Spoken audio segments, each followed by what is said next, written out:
conference on redefining the modernist peak, celebrating the centenary of T.S. Eliot's The Wasteland and James Joyce's Ulysses, conducted by CESR, Centre for English Studies and Research, Thrissur, Kerala, in collaboration with Kerala Sahitya Academy.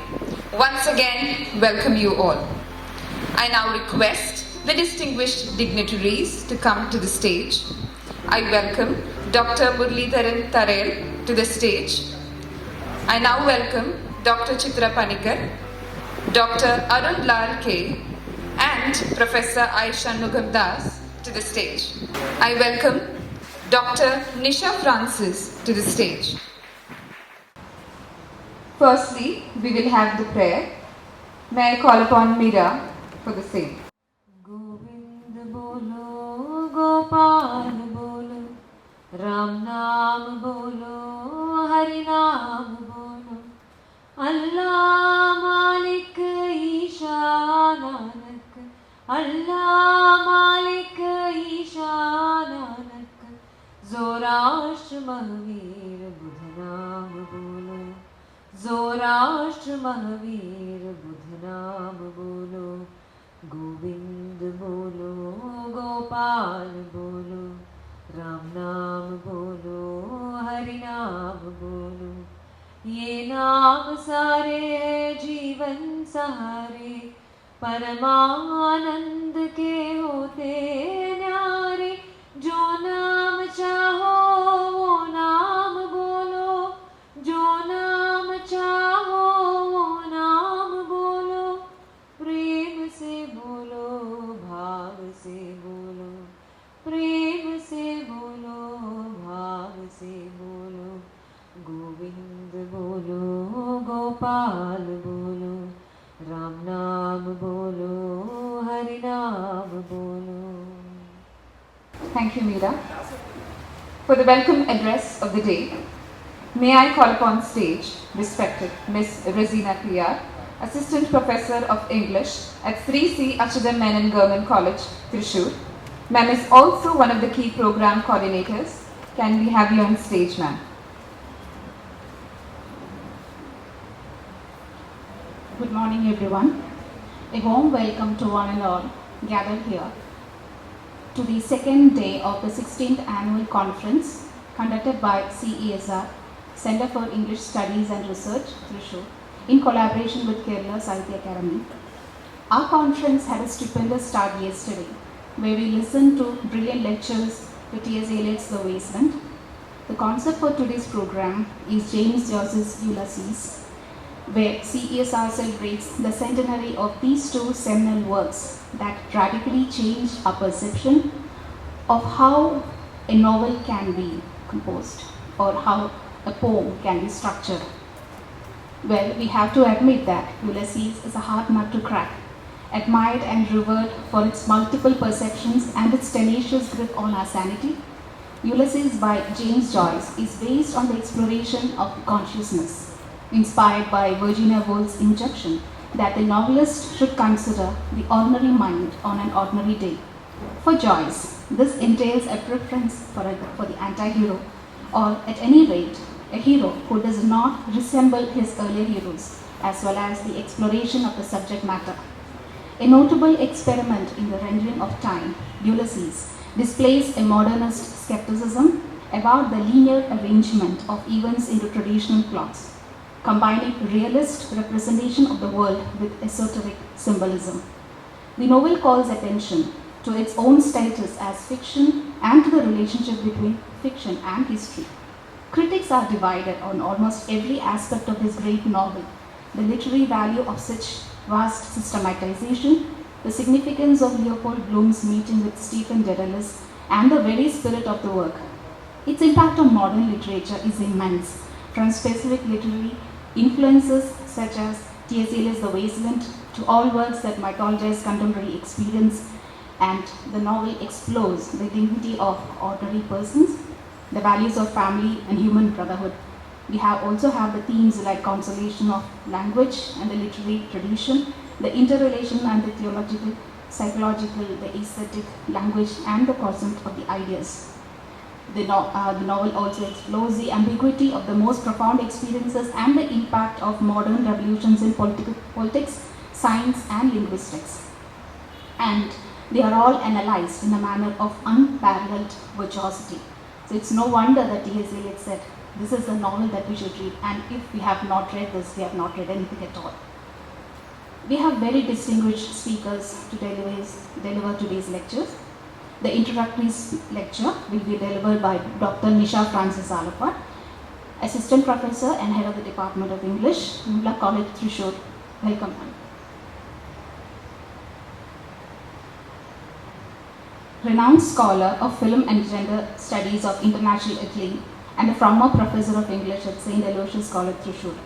Muralidharan sir is a familiar face to all of us, well loved by teachers and students alike. He has done his research in literature and cinema at CPhil, Hyderabad, his postdoctoral research on postcolonial studies in Birmingham University, UK, and a Fulbright scholar at the Center for Studies of Gender and at Sexuality, New York University. Welcome, sir.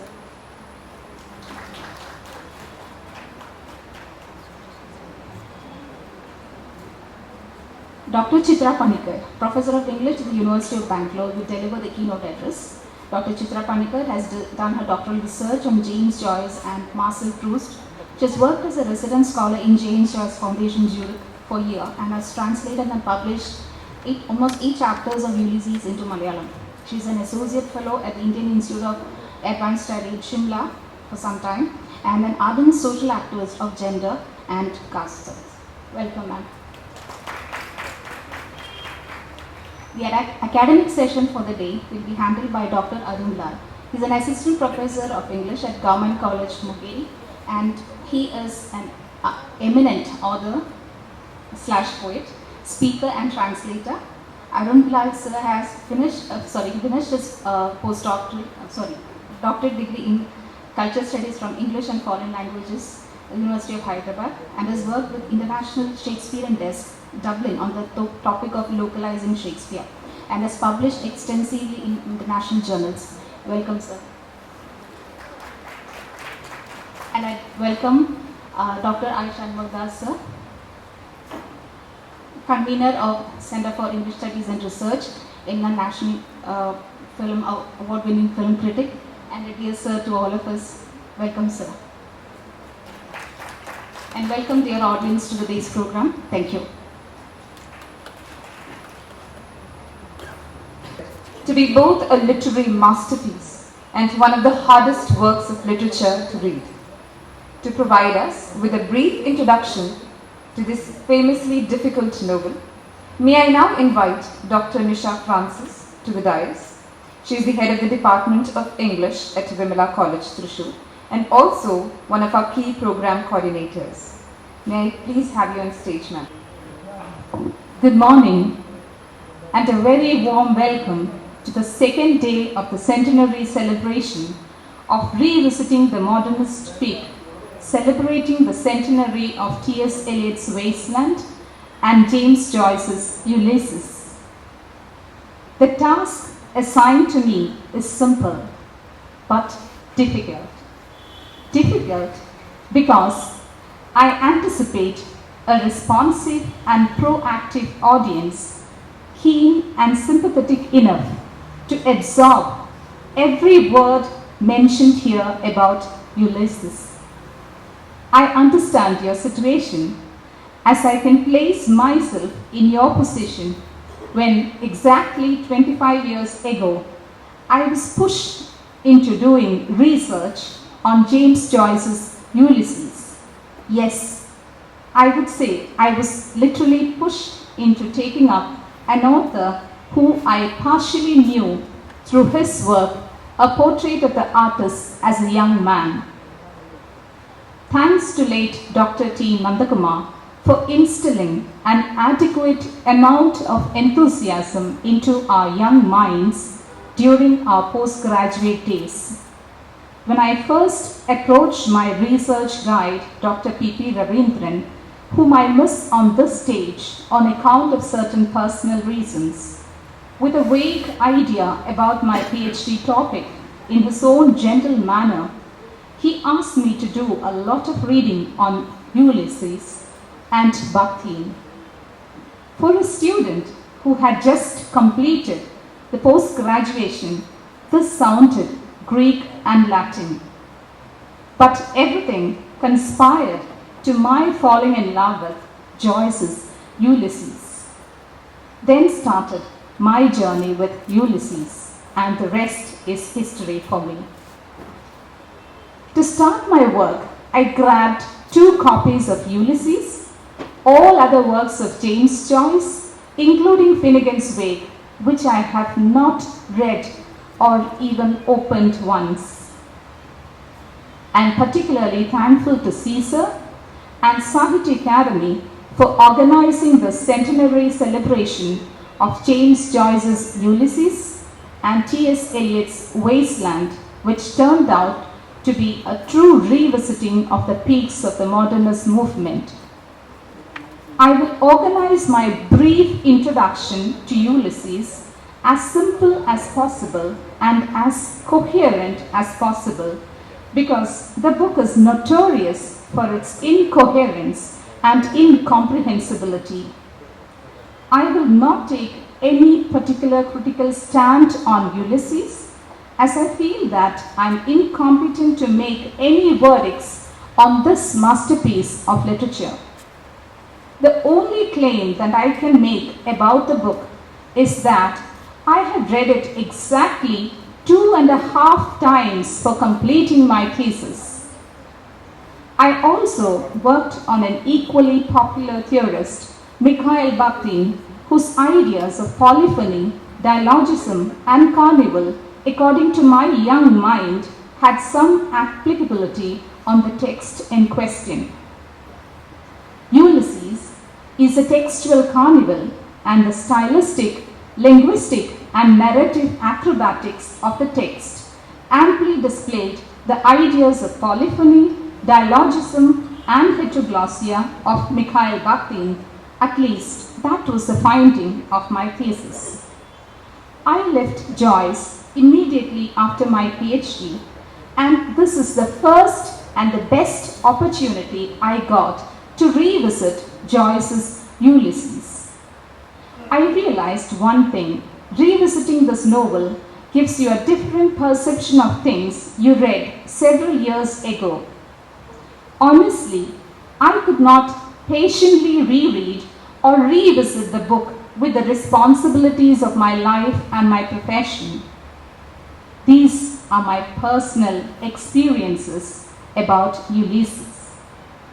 To the academic fraternity here, excluding the persons who have already read Ulysses, I will brief about the author, the complexities of the novel, some of the critical remarks, both pro and anti-Ulysses, the summary of the novel, the 2 different schemata circulated by Joyce for a better understanding of the book, how the text becomes a monumental work of modernist literature, its Homeric parallels and deviations, the stream of consciousness technique, the Bloomsday, all those basic things we need to know in common to initiate us to read Ulysses.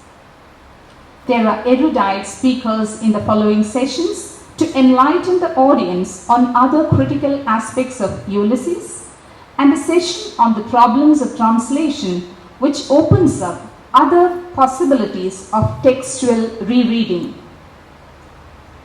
James Augustine Aloysius Joyce was born on 2nd February 1882 in Dublin, Ireland, to John Joyce and Mary Jane. He was the eldest of the 10 surviving children of his parents. His family's dwindling wealth on account of the birth of a new member in the family almost every year, and also the excessive drinking and financial mismanagement of his father, whose name very often got blacklisted in the Stubbs magazine for the list of debtors and bankrupts, made young Joyce leave the institutions one after the other. Joyce was an extraordinarily brilliant student who had a great passion for languages and music. He was talented in music, and he was a great tenor, and this is reflected in his writings, particularly in Ulysses. He attended the Clongoweswood College, followed by Christian Brothers O'Connell School. He graduated from the University College Dublin in 1902. He met Nora Barnacle, his life partner, on 10th June 1904. Though the couple started living together, they got married officially in 1930, nearly 27 years of living together. He immortalized the first dating day with Nora, June 16, 1904, in his novel Ulysses. This day is now celebrated as Bloom's Day by Joyce fans all over the world, and particularly in Ireland. The couple had 2 children, Giorgio and Lucia, equally talented as their father. Giorgio was a great singer and Lucia a dancer. Samuel Beckett, who was intimately associated with Joyce, was initially rumored to have been in love with Lucia. But Beckett himself later declared that his relationship with Joyce is more professional than personal. Lucia lost her mind and was confined to a mental asylum. When Carl Jung treated Lucia for her declining mental health, he suggested that both the father and daughter were heading towards the bottom of a river, except that the father was diving and the daughter was sinking. Joyce lived mainly in Trieste and later in Zurich. While in Trieste, Joyce published his collection of poems, chamber music, and short story collection, Dubliners. He also started publishing the portrait of the artist as a young man serially in the magazine The Egoist. This was a rewrite of the earlier novel Stephen Hero. When Joyce visited Dublin in 1909, he started a cinema which happened to be Ireland's first cinema, Volta Cinematograph. Many of Joyce's works found difficulties in publication due to the heretic content and the professed obscenity and the controversies regarding them. The correspondence with Ezra Pound later flowered into a lasting friendship. Pound became one of Joyce's promoters, helping him to get his works published and publicized. Though most of his adult life was spent abroad, his fictional universe centers on Dublin and is largely populated by characters who closely resemble his family members, friends, acquaintances, and even enemies. The autobiographical elements in his works cannot be overlooked. Joyce finished writing Ulysses towards the end of 1921 at the age of around 40 years, but had difficulties in getting it published. Ulysses had started appearing in the magazine The Little Review in March 1918. In 1919, 2 installments of the book were suppressed as obscene and potentially subversive. The novel was banned for obscenity in UK in 1922 and was blacklisted. Ulysses was not legally published in the US until 1934. The ban for publication was lifted only after the famous verdict by Judge John M. Woolsey, who absolved the obscenity of Ulysses. Meantime, bootleg versions and printed versions of Ulysses were made available to the public. Ulysses was first published in 1922 in Paris by Miss Sylvia Beach for Shakespeare and Company. Even Ireland did not give attention to the work of Joyce. In 1923, Joyce started his work on his experimental novel, Finnegan's Wake. It took 16 years for him to complete the work. Joyce preferred to call his work in progress initially, but it is a sad reality that very few readers are there for the book because of its sheer incomprehensibility. In 1927, Joyce published Poem Spaniac, a collection of 13 poems. Joyce underwent nearly a dozen eye surgeries which left him practically blind in the left eye. After the surgery for a perforated duodenal ulcer on 11th January 1941, he fell into a coma and died on 13th January 1941, nearly a month before his 59th birthday. His body is buried in the Flunturn Cemetery in Zurich. Nora Barnacle survived him by 10 years. She is also buried by his side. Coming to the text of Ulysses. Ulysses was initially intended to be a short story in Dubliners, but the form and content spilled out of it and later became the book we are discussing now. What makes Ulysses so baffling, confusing, and outrageous a read? Why should we always think what kind of a book it is? Where do you begin this and how do you begin this? What is so intimidating about Ulysses? Attempting to read Ulysses is a Herculean task in itself, and even the most voracious reader is likely to set aside the book for another time. The first question that comes to every reader who is audacious enough to attempt a reading of Ulysses is, do I really enjoy reading the book? Is it worth the read? Or is it better to read about the book than read the book? The doubts are plenty, and Joyce himself has given us certain egoistic comments about his book. I have put in so many enigmas and puzzles that it will keep the professors busy for centuries arguing over what I meant, and that's the way he ensured immortality to his work. A century after its publication, we are still groping in the dark, trying to find meanings for the book. I am sure Joyce would have a very malicious smile at our attempts to reread his text after a century. The possibilities of beginning and finishing with it still remains an enigma. Every new reader who very ambitiously attempts to read Ulysses, or who is at least halfway through it,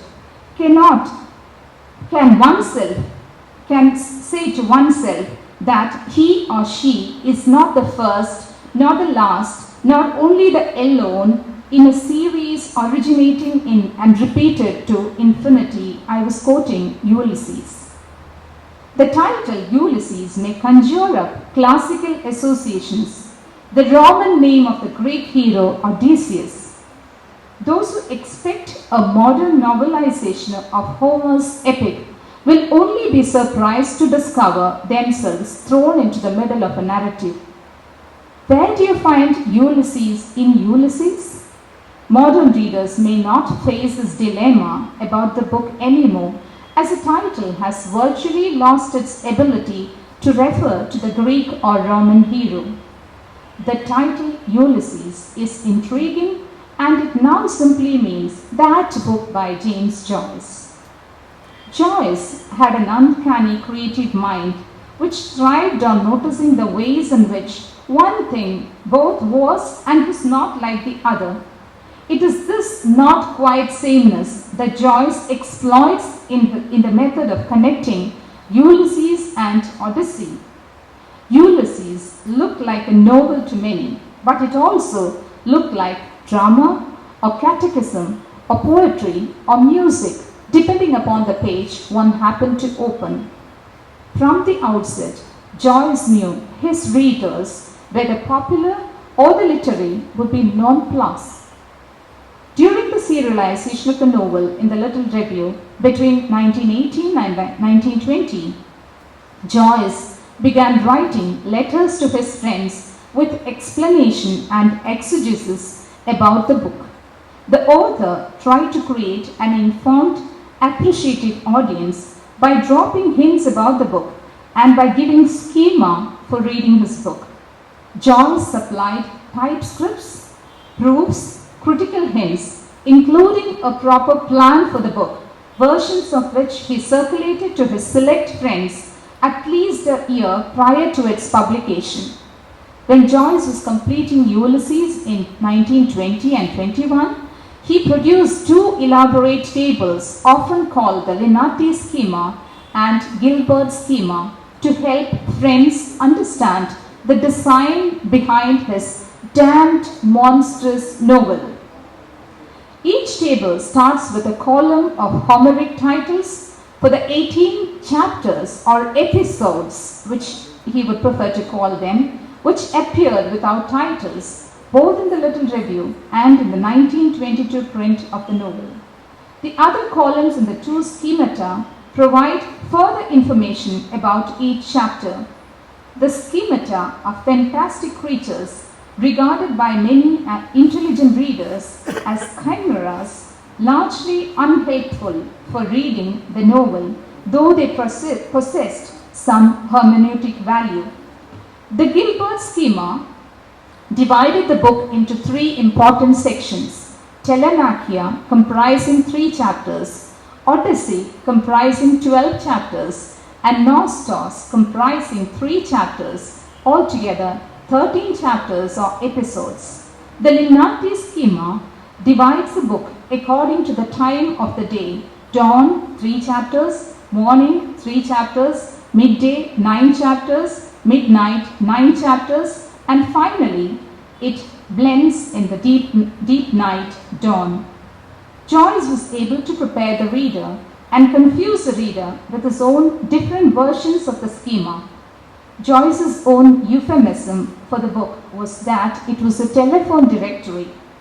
Ulysses was finally published in 1922 in Paris with a lot of introductions, criticism, hue and cry. The popular press at the time opined that the book appears to have been written by a perverted lunatic who has made a speciality of the literature of the latrine. Most critics found the book impossible to read. They found it a perfect example of literary Bolshevism. Yet others found it experimental, anti-conventional, anti-Christian, chaotic, and totally unmoral. H.G. Wells is believed to have said, after reading Ulysses, that he felt as though he had suppressed a revolution. Even the contemporaries of Joyce, even after reading the schemata, could not make head or tail of the work. Ulysses assaulted all propriety of literature. It was seen as an ill-disciplined, obscene book by a perverse author, and as Holbrook Johnson points out, everything that is never done or never mentioned is done and said by him. Virginia Woolf initially found the book indecent and intolerable, but admitted to have read it with spasms of wonder and of discovery. T.S. Eliot felt that Joyce's Ulysses took a major step toward making the world possible for art. Hugh Kenner remarked, "Any words on any page are so ambiguously related to each other that we collect sense only with the aid of a tradition." Harry Levin says it is a novel to end all novels. The criticism of the book fell into 2 principal categories. One group who was interested in the book as a novel with Jean's preoccupation with human characters inhabiting a real world engaged in plotted actions. They are the lovers of realism. The other group preferred patterns, parallels, systems, symbols, myths, in short, literature which profoundly declared its literariness. Ulysses was certainly a novel with a difference, and it was a novelistic triumph. The extraordinarily intricate and elaborate symbolic systems carry it away from the domain of more conventional fiction and towards something called hyperliterary. Ulysses has been called the most prominent landmark in modernist literature. It has been called a demonstration and summation of the entire modernist movement. The non-linear narrative, the free-flowing interior monologues that emphasize the experience and emotions of the characters make Ulysses a classic example of a modernist novel. The book was disconcertingly unreadable and often provoked the question why. The incomprehensibility was always there because of the book's uncanny likeness to and the utter difference from novels which had preceded it. The stylistic extravaganza led to the misunderstanding of the work.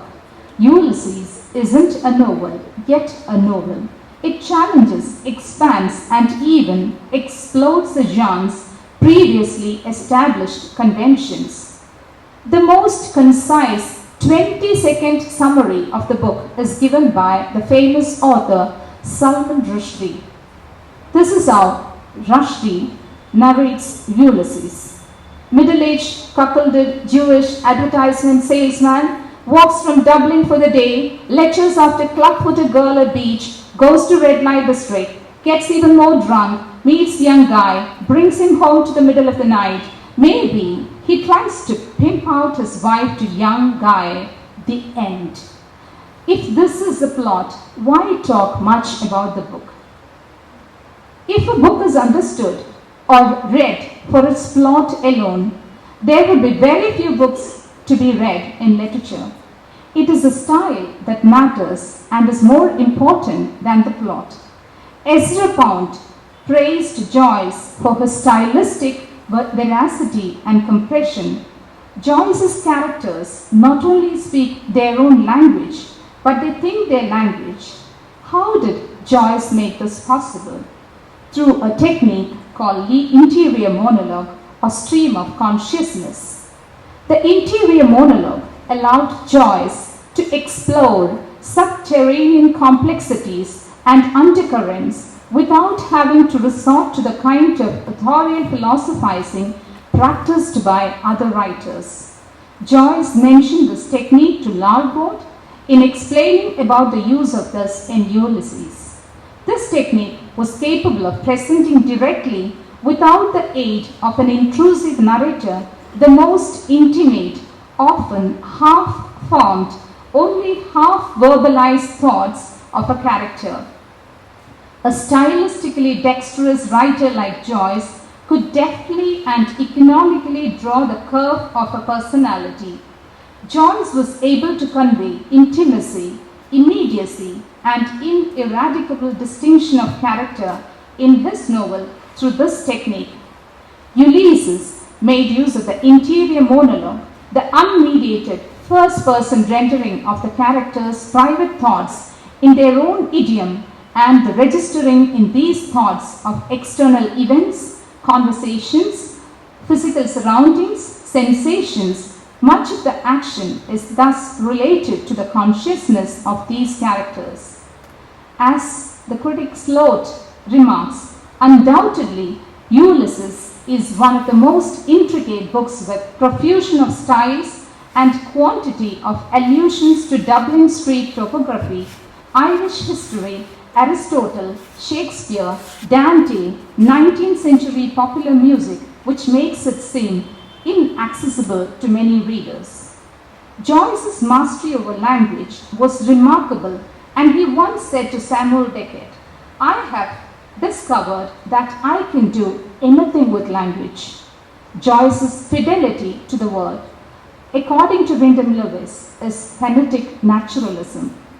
Joyce's claim to Frank Budgeon concerning the intention to recreate Dublin so complete that if the city one day suddenly disappeared from the earth, it could be reconstructed out of my book.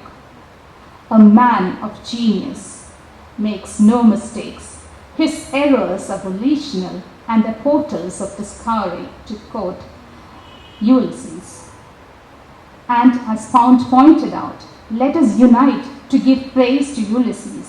Those who will not may content themselves with such a place in the intellectual orders. I hope I have succeeded in my explicit agenda to convert all Ulysses haters into Ulysses lovers, to get the true flavor or the scent of the unimaginable interior monologues. I'm just reading out a sample of it from Molly Bloom's soliloquy. I was a flower of the mountain, yes, when I put rose in my hair, like the Andalusian girls used to. Shall I wear a red? Yes, and how he kissed me under the Moorish wall. And I thought, as well him as another man, and then I asked him with my eyes to ask again, yes, and then he asked me, would I, yes, to say yes. Let me conclude with all best wishes to the reluctant to read Ulysses in the audience. Let this centenary celebration ignite a spark in your mind to read Ulysses. Thank you. Thank you, ma'am, for providing your insights and creating the right aura for today's discussion. For the presidential address, we have with us the very eminent Dr. Muralidharan Tare. He is presently working as a senior faculty in Chetna College of Media and Performing Arts, Thrissur. For more than 30 years, he was a member and later the head of the PG Department of English at St. Aloysius College, El Turpe. He has also taught brief stints as visiting faculty at the Center for South Asian Studies, University of Chicago, Manipal University campus in Dubai, and the Department of Sociology in Delhi University. He did his PhD on literature and cinema at the Central Institute of English and Foreign Languages at Hyderabad and did a postdoctoral project on post-colonial studies at Birmingham University, UK. Later, he was a Fulbright Senior Scholar at the Center for Study of Gender and Sexuality in New York University, working on a project on queerness and Indian cinema. May I please welcome Sir to the stage. In fact, when Professor Prakash asked me to be part of this conference, I was curious to know what was happening here.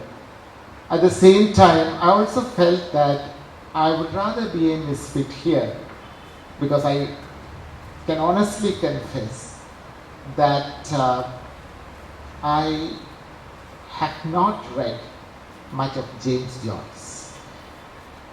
When I was a student of the MA English program in St. Thomas College, Thrissur, I somehow managed to read The Portrait of Artist. And later, when I was doing my MLit in CPhil, I kind of struggled through one chapter of Ulysses. And that's all I have done in connection with James Joyce. On the other hand, yes, like everybody doing their MA program during the early 80s, T.S. Eliot infected me. I carried him in my mind, in my heart, for a very long time. So this is my only connection with the core topics of this particular conference. Yet later, as my interest got into various territories, I did start rethinking about Joyce as well, especially when I developed a rather late interest in the whole project of modernism. In fact, even now there is a tendency among a certain section of the scholars to say, to believe, to assume that theory started after modernism. Not everybody, I know, but there is a general tendency to assume like that.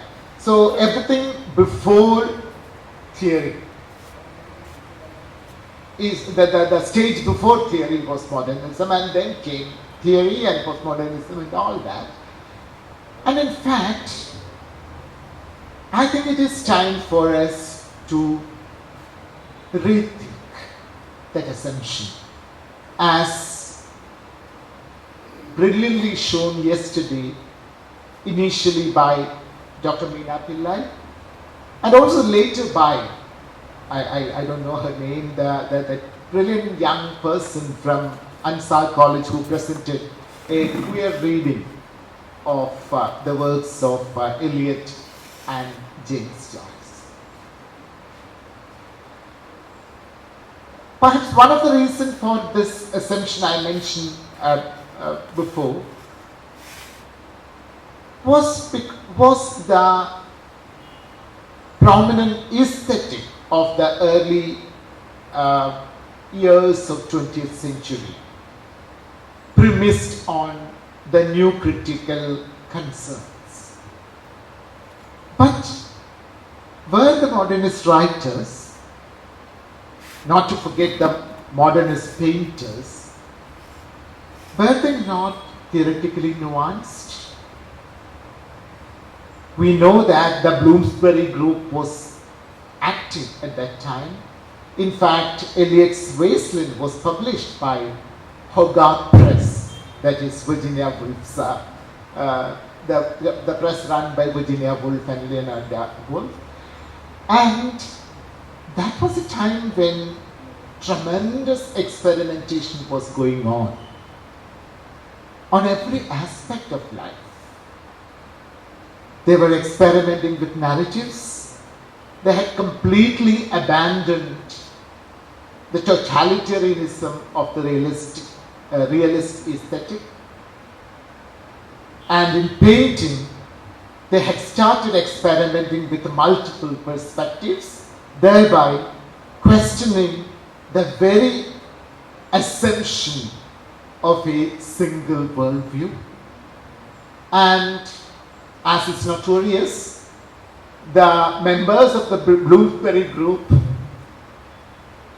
some people put it in a very rough way, were having sex with anybody. Everybody, literally everyone was having sex with everybody, which is the worst way of describing them. So, I certainly believe that the modernist movement was profoundly theoretical. In fact, they were the pathbreakers, opening up new ways of looking at the world, new ways of looking at ourselves, new ways of looking at the human species per se. So perhaps this is the assumption I have derived over the years with, as I mentioned earlier, my very limited exposure or my very limited engagement with writers like James Joyce. Anyway, I say this only as kind of an introduction because we are just going to listen to two more erudite and scholarly and thorough papers on James Joyce this morning. So with these few words, I conclude my presidential address. Thank you very much for giving me an opportunity like this, and let's listen to people who have really worked on James Joyce. Thank you very much.